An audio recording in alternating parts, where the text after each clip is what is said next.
Hi everyone, स्वागत है आप सभी का वंस अगेन। गुड इवनिंग दोस्तों, कैसे हैं आप लोग, कैसा चल रहा है पढ़ाई लिखाई। तो आज है हमारा 1 मई 2026 और मैं लेकर आई हूँ हिंदी का पेपर एसएससी जीडी का। चलो स्टार्ट करते हैं विदाउट एनी डिले।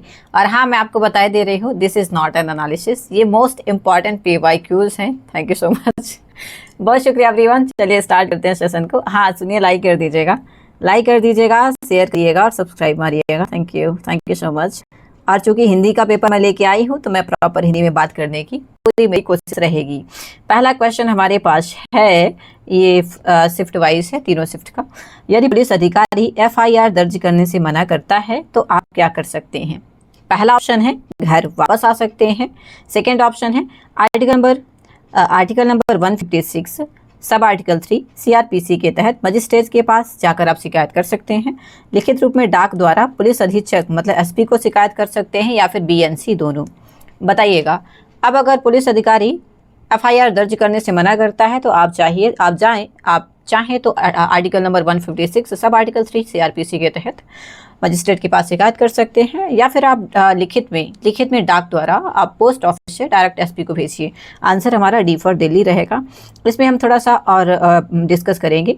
यदि थाना प्रभारी FIR लिखने से मना कर दे तो आपके पास दो प्रमुख कानूनी रास्ते होते हैं। पहला, आप CRPC की धारा आर्टिकल नंबर 156 सब आर्टिकल 3 के तहत सीधे क्षेत्रीय मजिस्ट्रेट के पास जाकर शिकायत कर सकते हैं, जो कि पुलिस को जांच के आदेश दे सकता है। और दूसरा, आप लिखित में अपनी शिकायत डाक के माध्यम से जिले के पुलिस अधीक्षक मतलब सुप्रिटेंडेंट ऑफ पुलिस SP के पास भेज सकते हैं।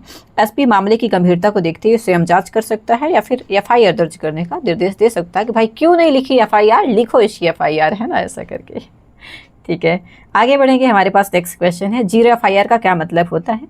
बिना गवाह की रिपोर्ट, खारिज की गई रिपोर्ट, ऑनलाइन रिपोर्ट या फिर किसी भी थाने में दर्ज FIR जिसे बाद में संबंधित थाने भेजा जाए। 0 रिपोर्ट कौन सी रिपोर्ट होती है, पता है क्या है। हिंदी टफ नहीं आ रही, हिंदी में कुछ टर्मिनोलॉजी है ना जो कि लीगल है। अब चूंकि मैंने लॉ करा हुआ है तो मुझे थोड़ा बहुत आता है। अब जिनने लॉ नहीं करा है तो वो थोड़ा सा ना दिक्कत हो जाता है ना। हमारा जो आंसर रहेगा वो रहेगा दिल्ली, किसी भी थाने में दर्ज FIR जिसे बाद में संबंधित थाने भेजा जाए। जैसे कि सपोज आपका जो होम टाउन है, आपका थाना अलग लगता है जहाँ पे आप रहते हैं, आपका निवास स्थान है, और कहीं दूर एक्सीडेंट हुआ है तो पहले जहाँ पे नियर बाई एक्सीडेंट होगा वहाँ पे थाने में लिखी जाएगी रिपोर्ट। उसके बाद फिर ट्रांसफ़र करी जाएगी कि जब कोर्ट केस होगा तो आपके थाने में आ जाएगी रिपोर्ट, है ना, तो ताकि आपका जो लोकल पुलिस है वो छानबीन करे, ऐसा करके। ठीक है, आंसर नंबर D। सामान्यतः FIR उसी थाने में होती है जहाँ पे अपराध हुआ हो, लेकिन 0 FIR का प्रावधान पीड़ित की मदद के लिए बनाया गया है। इसमें पीड़ित व्यक्ति किसी भी नज़दीकी पुलिस थाने में जाकर अपनी रिपोर्ट है दर्ज करवा सकता है, चाहे वह थाना उस अपराध क्षेत्र मतलब ज्यूरिसडिक्शन में ना आता हो। मतलब क्षेत्राधिकार, आपको पता है कि एक पर्टिकुलर एक एरिया होता है, ज्यूरिसडिक्शन होता है कि आपका ये एरिया है और दूसरे का ये एरिया है। तभी आप देखते होंगे कि जो बीच सेंटर में पड़ता है, दो थानों के बीच का जो ज़मीन पड़ता है थोड़ा सा मतलब 10 या 20 मीटर, वहाँ पे दोनों पुलिस कतराती है कि हमारा केस नहीं है, ऐसा करके। आपके इधर भी होता होगा। तो पुलिस इसे 0 नंबर देकर दर्ज कराती है और प्राथमिक कार्रवाई के बाद संबंधित थाने को यहाँ पे ट्रांसफर हो जाता है, स्थानांतरित कर दिया जाता है। क्वेश्चन नंबर 3 है, डाइंग डिक्लेरेशन किसके सामने देना सबसे अधिक विश्वसनीय माना जाता है। पुलिस, डॉक्टर, मजिस्ट्रेट या फिर परिवार के सदस्य।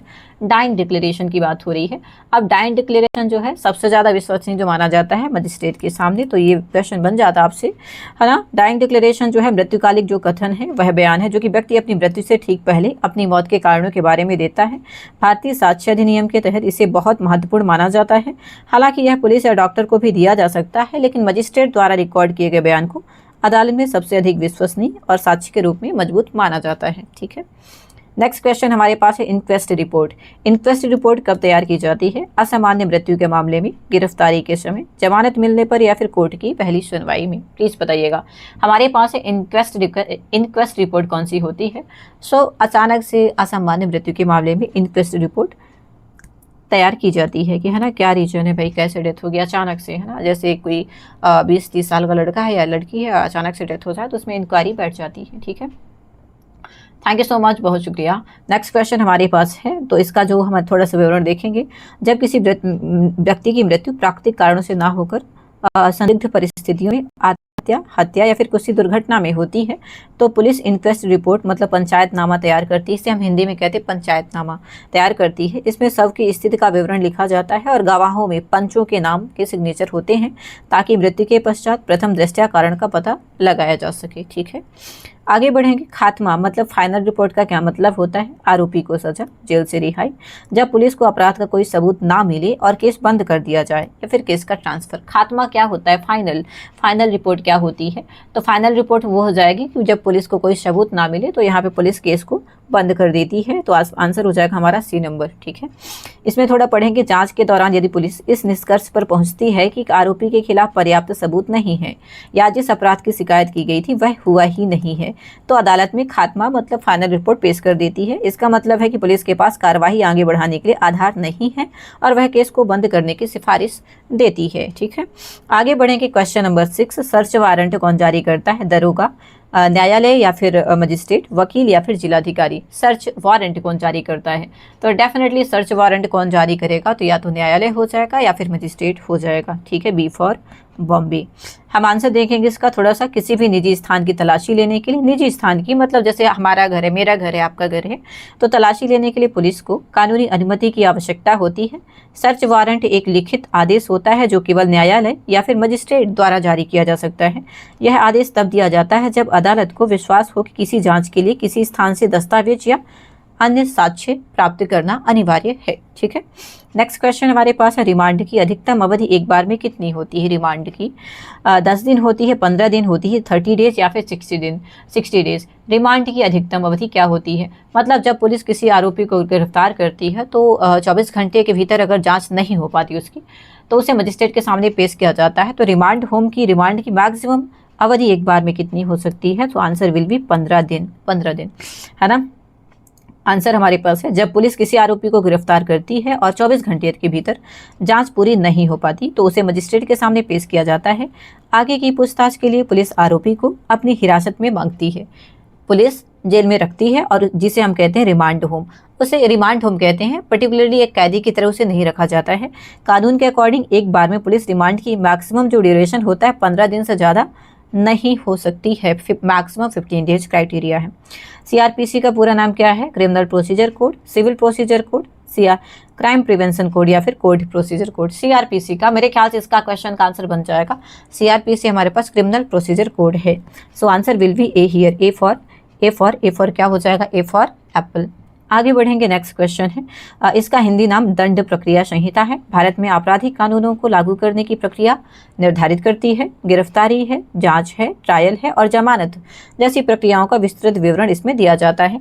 ध्यान रखें कि अब नए कानूनों के तहत भारतीय नागरिक सुरक्षा संहिता द्वारा इसे बदला गया है। ठीक है, लेकिन परीक्षा के लिए सीआरपीसी का पूरा नाम क्रिमिनल प्रोसीजर कोड ही है। अभी क्या आ चुका है? भारतीय नागरिक संहिता। कब से लागू हुआ था? एनीवन मुझे बताएंगे क्या कमेंट सेक्शन में? भारतीय नागरिक न्याय संहिता कब से लागू हो चुका है? बीएनएस। आगे बढ़ेंगे। अभिभावक सौदेबाजी प्ली बार्गेनिंग क्या होता है? अभिवाक सौदेबाजी क्या होती है? प्ली बार्गेनिंग क्या होती है? गवाह को डराना है, आरोपी द्वारा अपना दोष स्वीकार कर सजा कम करने का समझौता, वकील बदलना या फिर जमानत की राशि कम करना। प्ली बार्गेनिंग क्या होती है? अब प्ली बार्गेनिंग क्या होती है? तो हमारा जो आंसर रहेगा आरोपी द्वारा अपना दोष स्वीकार कर सजा को कम कराने का समझौता। B for Bombay. ठीक है, आगे बढ़ेंगे। यह आपराधिक न्याय प्रणाली का एक हिस्सा है जहां आरोपी स्वेच्छा से अपना अपराध स्वीकार कर लेता है। इसके बदले में प्रोसिक्यूशन और पीड़ित पक्ष की सहमति से उसकी सजा में कुछ रियायत या फिर कम सजा का समझौता किया जाता है।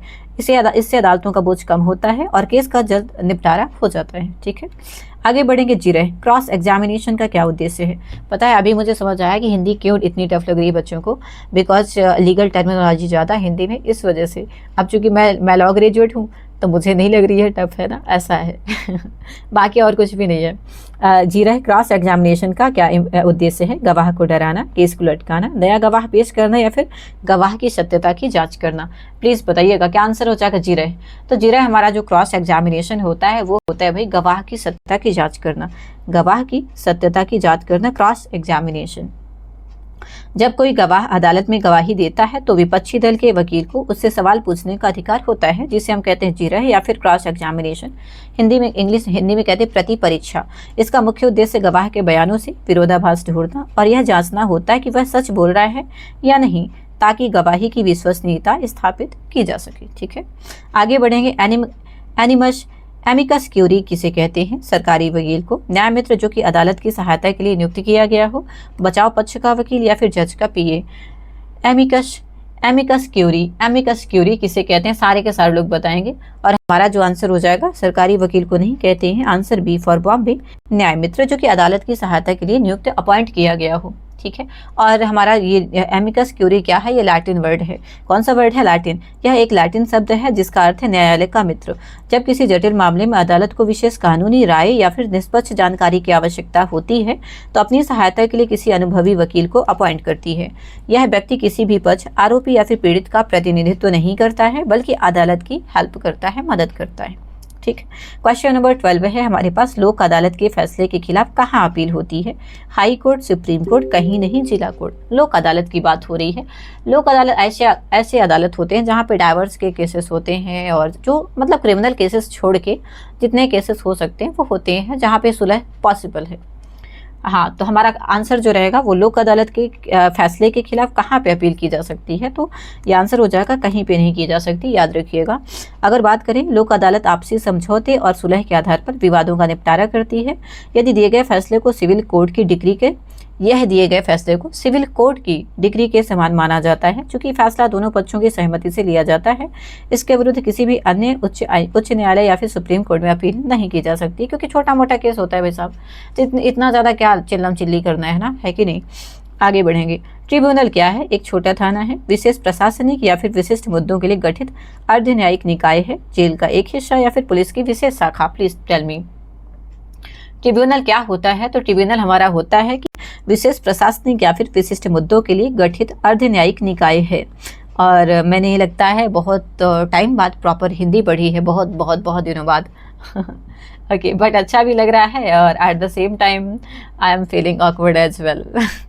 बट चूंकि हिंदी का पेपर मुझे लाना था, आप लोगों का कंसर्न था कि हिंदी बहुत टफ आ रहा है, पेपर लेके आइए। सो ये मोस्ट इम्पॉर्टेंट क्वेश्चन है, पुलिस प्रशासन से जुड़े हुए और लीगल से रिलेटेड। ठीक है, आगे बढ़ेंगे। नेक्स्ट क्वेश्चन, ट्रिब्यूनल जो होता है अधिकरण सामान्य अदालतों से अलग होते हैं। इनमें विशिष्ट क्षेत्रों जैसे कि टैक्स है, एनजीटी है या सेवा संबंधी विवादों के जल्द निपटारे के लिए बनाया जाता है। इनके पास अदालतों जैसी शक्तियाँ होती हैं, लेकिन ये केवल अपने निर्धारित क्षेत्र के मामलों की ही सुनवाई करती हैं। ठीक है, हमारे पास क्या है? न्यायिक पुनरावलोकन क्या है? जुडिशियल रिव्यू की शक्ति किसके पास होती है? ओनली सत्र न्यायालय के पास, उच्च न्यायालय और सुप्रीम कोर्ट के पास, ओनली पुलिस या फिर संसद के पास। सारे के सारे लोग आंसर करेंगे। आई होप मेरी स्पीड ज़्यादा तेज नहीं होगी, मैं आराम से ही पढ़ा रही हूँ। सो हमारा जो रहेगा न्यायिक पुनरावलोकन क्या है? तो आंसर रहेगा उच्च न्यायालय और हाई कोर्ट की शक्ति होती है जुडिशियल रिव्यू की शक्ति। मतलब जुडिशियल रिव्यू की शक्ति किसके पास होती है? High court and supreme court के पास। यह न्यायपालिका की वह शक्ति है जिसके द्वारा वह विधायिका द्वारा बनाए गए कानूनों और कार्यपालिका के आदेशों की संवैधानिकता की जांच करती है। यदि कोई कानून संविधान का उल्लंघन करता है तो हाई कोर्ट और सुप्रीम कोर्ट उसे शून्य घोषित कर देते हैं। यह शक्ति निचली अदालतों के पास नहीं होती है, only high court and supreme court. ठीक है, नेक्स्ट क्वेश्चन, एडवोकेट जनरल की नियुक्ति कौन करता है? अब ये हमारा पॉलिटी का क्वेश्चन आ गया, बट स्टिल हिंदी है। एडवोकेट जनरल की अपॉइंट कौन करता है? राष्ट्रपति, मुख्यमंत्री, राज्यपाल या फिर हमारे मुख्य न्यायाधीश। सारे के सारे लोग बताएंगे। एडवोकेट जनरल की जो अपॉइंटमेंट होती है वो होती है राज्यपाल करते हैं, मतलब गवर्नर करते हैं हमारे, और ये स्टेट में होते हैं।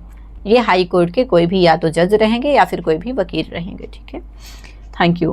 नेक्स्ट क्वेश्चन, एडवोकेट जनरल जो होता है महाधिवक्ता राज्य सरकार का सर्वोच्च कानूनी सलाहकार होता है। संविधान के अनुच्छेद 165 के तहत इनकी नियुक्ति राज्य के राज्यपाल द्वारा करी जाती है। केंद्र सरकार के लिए भूमिका अटॉर्नी जनरल, जिसे हम कहते हैं महान्यायवादी, की होती है। इनको अपॉइंटमेंट कौन करता है? इनकी नियुक्ति राष्ट्रपति करते हैं, याद रखिएगा दोस्तों। नेक्स्ट क्वेश्चन, कन्फेशन क्या है? अब ऐसा मत कहिएगा कि मैंने अपनी मैडम को कन्फेस किया था, उनने मना कर दिया, मतलब सुन टू बी बिकम, या फिर मतलब मेरा क्रश जो था। आरोप लगाना है, अपराध की स्वीकारोक्ति, गवाही देना या फिर बहस करना, कन्फेशन कर लेना।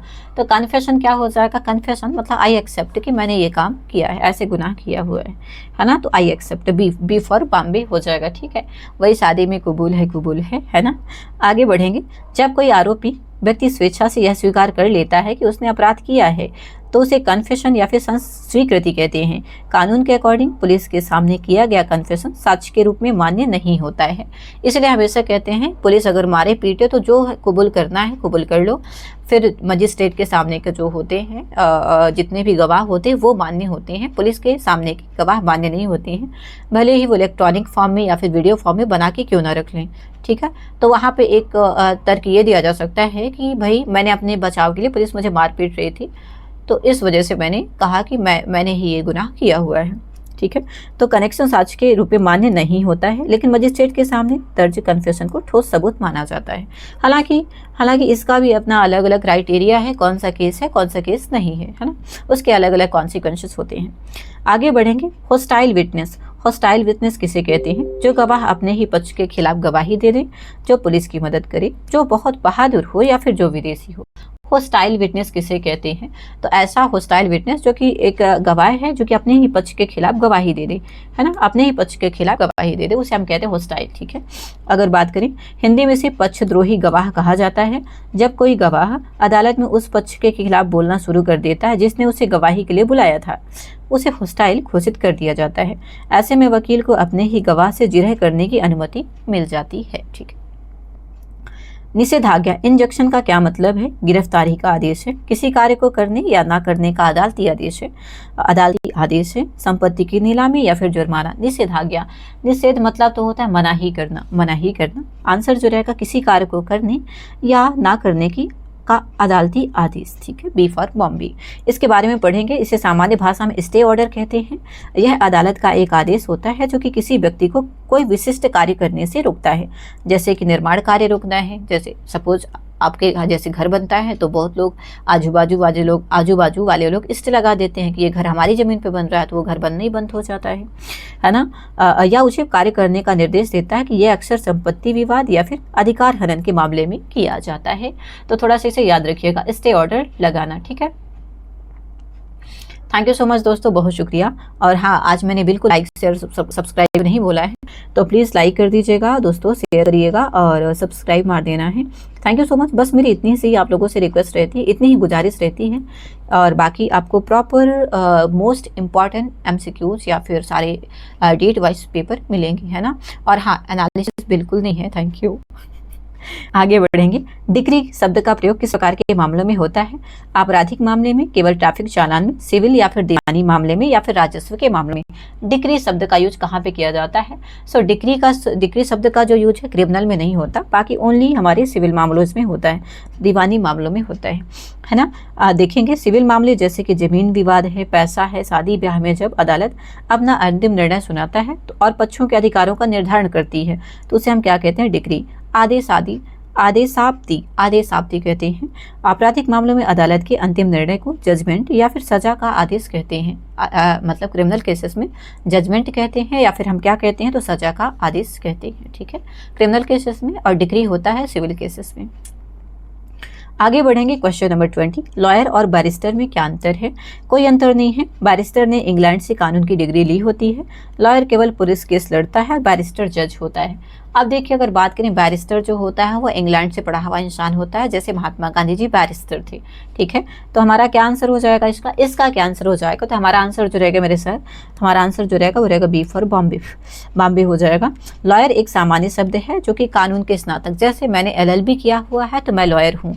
मैंने अभी बार काउंसिल का पेपर नहीं दिया है तो एडवोकेट नहीं लगा मेरे सामने, मेरे नाम के आगे, बट अभी मैं क्या हूँ? LLB किया है तो मैं अभी लॉयर हूँ। पुराने समय में और आज भी प्रचलित शब्दावली के अकॉर्डिंग जो व्यक्ति कानून की पढ़ाई इंग्लैंड या फिर दक्षिण अफ्रीका से करके आता है उसे हम क्या कहते हैं? बैरिस्टर। जैसे महात्मा गांधी जी बैरिस्टर थे। ठीक है, आगे बढ़ेंगे। मानहानि का मामला क्या होता है? ओनली सिविल होता है, ओनली क्रिमिनल, बोथ या फिर नन? बताइएगा, मतलब दीवानी और आपराधिक दोनों या फिर कोई भी नहीं? सारे के सारे लोग बताएंगे। तो मानहानि का दावा जो होता है ये दोनों केसेस में होता है, चाहे वो दीवानी हो या फिर आपराधिक मामला हो, सिविल या फिर क्रिमिनल, सिविल एंड क्रिमिनल दोनों में होता है। इसकी बात करेंगे। डेफेमेशन जो होता है भारत में दोनों श्रेणियों में आता है। पीड़ित व्यक्ति दीवानी मामला दर्ज कर मुआवजे मतलब पैसों की मांग कर सकते हैं, या फिर आपराधिक मामला IPC 499 एंड या फिर 500 के तहत आरोपी को जेल की सजा दिलवा सकता है। यह व्यक्ति की प्रतिष्ठा को ठेस पहुंचाने से संबंधित कठिन कानून है। दुष्प्रेरण अबेटमेंट का क्या मतलब होता है? अपराध को रोकना है, किसी को अपराध के लिए उकसाना है, अपराध की सूचना देना है या फिर खुद अपराध करना। अबेटमेंट, दुष्प्रेरण क्या होता है? तो हमारा जो आंसर रहेगा कि किसी भी इंसान को अपराध के लिए उकसाना है, बी फॉर बॉम्बे। हमारा जो रहेगा, यदि कोई व्यक्ति खुद अपराध नहीं करता लेकिन किसी दूसरे को अपराध करने के लिए उकसाता है, षड्यंत्र रचता है या मदद करता है तो उसे हम क्या कहते हैं? दुष्प्रेरण का दोषी मानते हैं। कानून की नज़र में उकसाने वाला व्यक्ति भी उतना ही गंभीर सजा का पात्र हो जाता है जितना अपराध करने वाले की होती है। ठीक है, आगे बढ़ेंगे। Question number 23। आज मैं 30 क्वेश्चन लेके आई हूँ। अगर आपको चाहिए तो मैं और कुछ क्वेश्चन हिंदी के ला दूंगी, बाकी एज यूजुअल आपको मिलेगा। आज तो 1 मई है 2026, कल से फिर से वैसे एज यूजुअल आपको प्रॉपर वीडियो मिलेगा, प्रॉपर मोस्ट इंपॉर्टेंट क्वेश्चन मिलेंगे। एनालिसिस बिल्कुल नहीं मिलेगा इस चैनल पे। ग्रीवियस हर्ट किसे कहते हैं? घोर उपहति, गाली देना है, केवल डराना है, चोरी करना या फिर गंभीर शारीरिक चोट पहुंचाना है। तो इसका आंसर तो बन ही जाएगा, गंभीर शारीरिक चोट पहुंचाना है, डी फॉर दिल्ली, है ना। साधारण चोट हर्ट और घोर उपहति में अंतर होता है। घोर उपहति में ऐसी चोटें होती हैं जिनसे हड्डी टूटना, आंख चली जाना, दृष्टि खोना, चेहरा बिगड़ना या फिर 20 दिनों तक तीव्र शारीरिक पीड़ा होना शामिल है। आईपीसी की धारा 320 में इसे परिभाषित किया गया है और इसकी सजा बहुत कड़ी होती है। ठीक है, कपटपूर्ण मतलब फ्रॉडुलेंट कार्य का क्या मतलब है? गलती से हुआ कार्य, किसी को धोखा देने के इरादे से किया गया कार्य, भलाई के लिए किया गया कार्य या फिर कानूनी कार्य। कपटपूर्ण कार्य, कपटपूर्ण कार्य क्या होता है? तो डेफिनेटली हमारा जो आंसर रहेगा, किसी को धोखा देने के इरादे से किया गया काम, किसी को धोखा देने के इरादे से किया गया कार्य। ठीक है, आगे बढ़ेंगे। कानून के अकॉर्डिंग कोई कार्य केवल तभी कपटपूर्ण माना जाता है जब धोखा देने के इरादे से, इंटेंशन टू डिफ्रॉड से किया गया हो। यदि किसी कार्य से किसी का नुकसान होता है लेकिन मनसा धोखा देने की नहीं होती है तो उसे कपटपूर्ण नहीं माना जाएगा। इसमें बेईमानी का तत्व अनिवार्य होता है। ठीक है, आगे बढ़ेंगे। Question number 25। इलीगल शब्द की मतलब अवैध शब्द की परिभाषा में क्या आता है? जो अपराध हो, जो विधि द्वारा निषिद्ध हो, जो दीवानी कार्रवाई का आधार हो या फिर ऑल। सारे लोग बताएंगे। तो इलीगल तो मेरे ख्याल से जो अपराध हो ये भी है, जो विधि द्वारा निषिद्ध हो ये भी है, तो definitely answer D for Delhi रहेगा। तो आंसर हम देखते हैं। आईपीसी की धारा 43 के अकॉर्डिंग अवैध शब्द काफी विस्तृत है। इसमें वे सभी कार्य शामिल होते हैं जो एक अपराध हैं, जैसे कानून द्वारा प्रतिबंधित मतलब प्रोहिबिटेड काम है, ऐसे कार्य जो किसी दीवानी मुकदमे सिविल एक्शन के लिए ठोस आधार बनाते हैं। तो डेफिनेटली आंसर हमारा ऑल रहेगा। Thank you. लाइक करना है दोस्तों, लाइक करना है दोस्तों, शेयर करना है और क्या कर देना है? सब्सक्राइब करना है। एक दूसरा चैनल है मेरा विराट विजन के नाम से, तो उसमें तो मैं शॉर्ट्स डाल रही हूँ। शॉर्ट्स में क्या क्या आज क्या क्या फंसा था। इसके साथ साथ अगर आप एसएससी सीजीएल के स्टूडेंट हैं तो और लाइव मॉक एनालिसिस चाहते हैं तो मैं डेली लाइव लाती हूँ 9-5 PM से लेकर 11 बजे तक, 11 PM every day. There is no Sunday, no Monday और नो हॉलीडे। बहुत रेयर होता है, छुट्टी होती है बट बहुत रेयर।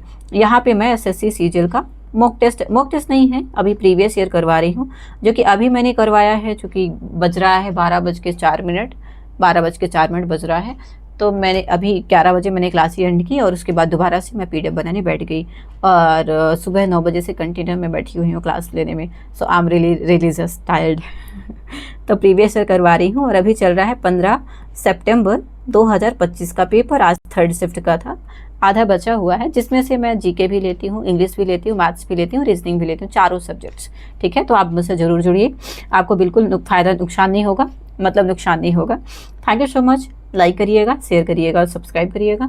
और हाँ, मेरा टेलीग्राम चैनल है खुशी द बेस्ट, तो आप ज़रूर जुड़िएगा टेलीग्राम चैनल से। अगर आप पेपर दे के आते हैं और मेरे साथ शेयर करना चाहते हो, डेफिनेटली प्लीज़ डू इट, है ना। और विजय भव दोस्तों, आगामी एग्जाम के लिए आप सभी को हार्दिक शुभकामनाएं। All the best. Thank you so much, बहुत शुक्रिया। मिलते हैं नेक्स्ट वीडियो में। Till then see everyone and all the best दोस्तों, बहुत शुक्रिया। Thank you so much. Good night, सब ओके, थैंक यू।